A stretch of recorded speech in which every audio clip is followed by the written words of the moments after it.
Hello students, class 10th में हमारा जो चैप्टर चल रहा है वो है वृत्तों से संबंधित क्षेत्रफल। और ये जो प्रश्नावली है ये है 12.2 जिसका क्वेश्चन नंबर 7 आपके सामने है।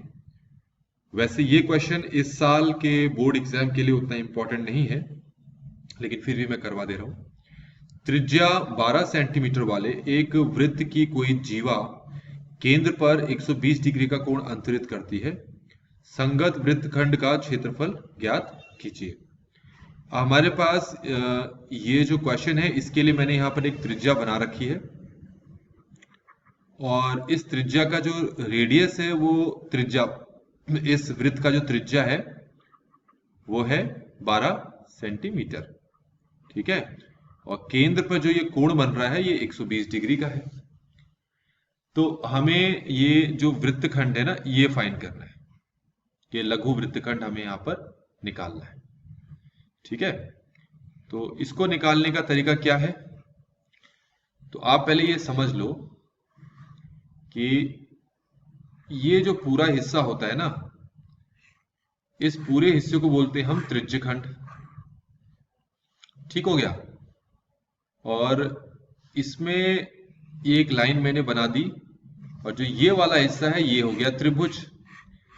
तो अगर पूरे त्रिज्यखंड के क्षेत्रफल में से मैं ये त्रिभुज वाला हिस्सा माइनस कर दूं तो मुझे ये वाला हिस्सा मिलेगा जिसको कि हम क्या बोलते हैं, वृत्तखंड बोलते हैं। तो अब हम स्टार्ट करते हैं इसको सॉल्व करना। तो सबसे पहले हम जो ये त्रिज्यखंड है इसका क्षेत्रफल निकाल लेते हैं। तो त्रिज्यखंड का क्षेत्रफल, अब त्रिज्यखंड का जो क्षेत्रफल है वो है आपका theta over 360 pi r square.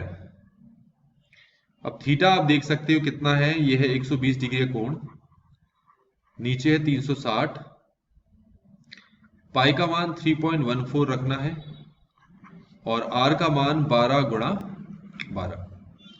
ये 0 से 0 तो कट गया, 12 एकम 12, 12 तिया 36,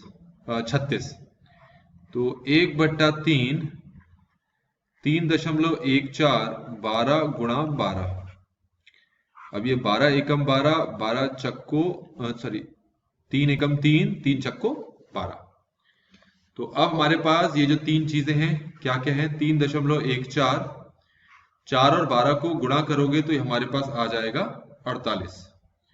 अब हमें क्या करना है, ये जो 48 है इसको 3.14 से गुणा करेंगे तो हमारे पास जो आंसर आ रहा है वो आ रहा है 150.72 सेंटीमीटर स्क्वायर।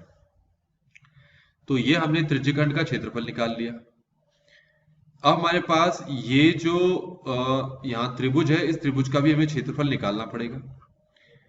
तो इसका एक तरीका है, क्योंकि इस त्रिभुज में केंद्र पे हमारे पास जो कोण है वो 120 डिग्री का है, तो हमारे पास एक आसान तरीका है इसको निकालने का।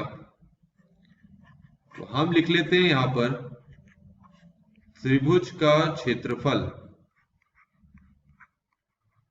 इस प्रश्नावली में जब कभी त्रिभुज का क्षेत्रफल आपको निकालने के लिए कहा जाए तो उसके लिए आप ये वाला फॉर्मूला लगा सकते हैं, r square sine theta over 2 cos theta over 2।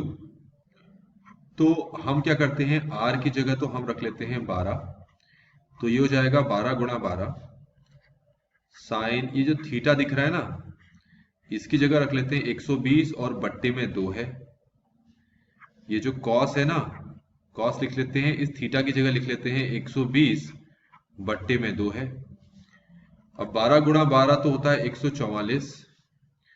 अब 2 से इसको काटोगे तो 60 आ जाएगा, और 2 से इसको काटोगे तो 60 आ जाएगा। तो साइन 60 मल्टीप्लाई कॉस 60 हो गया। तो 144 गुणा साइन 60 का मान होता है √3/2, और cos 60 का होता है 1/2। यहां तक समझ में आ गया होगा आपको। अब इसको हमने हल करना है, कैसे हल करेंगे, देखो ये 2 है, ये 2 है, तो इसको ऐसे लिख लेते हैं 144 गुणा √3, और नीचे हमारे पास क्या है 4, 4 एकम 4, 4 36 4, तो हमारे पास 36√3 आ गया, और √3 का मान क्वेश्चन में 1.73 दे रखा है। इसको मल्टीप्लाई करेंगे तो ये आएगा 62.28 सेंटीमीटर स्क्वायर। आप भी अपनी तरफ से इसको सॉल्व करके देखेंगे।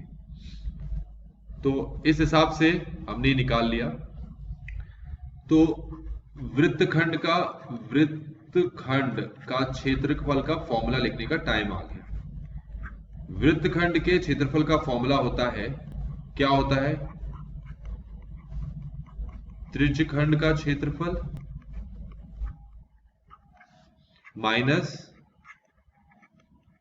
त्रिभुज का क्षेत्रफल। ठीक है, तो त्रिज्यखंड का क्षेत्रफल ऊपर मैंने निकाला था, देख लेते हैं एक बार। 150.72 आया था। ठीक है, तो यहां पर मैं लिख लेता हूं 150.72, और ये आया है आपका त्रिभुज का क्षेत्रफल 62.28। अब अगर इन दोनों को माइनस करें, आप भी अपने तरीके से देखेंगे, तो 88.44 सेंटीमीटर स्क्वायर। तो ये इस क्वेश्चन का हमने कंप्लीट सॉल्यूशन देख लिया है। आई होप कि आपको ये सॉल्यूशन समझ में आया होगा। Thanks for watching.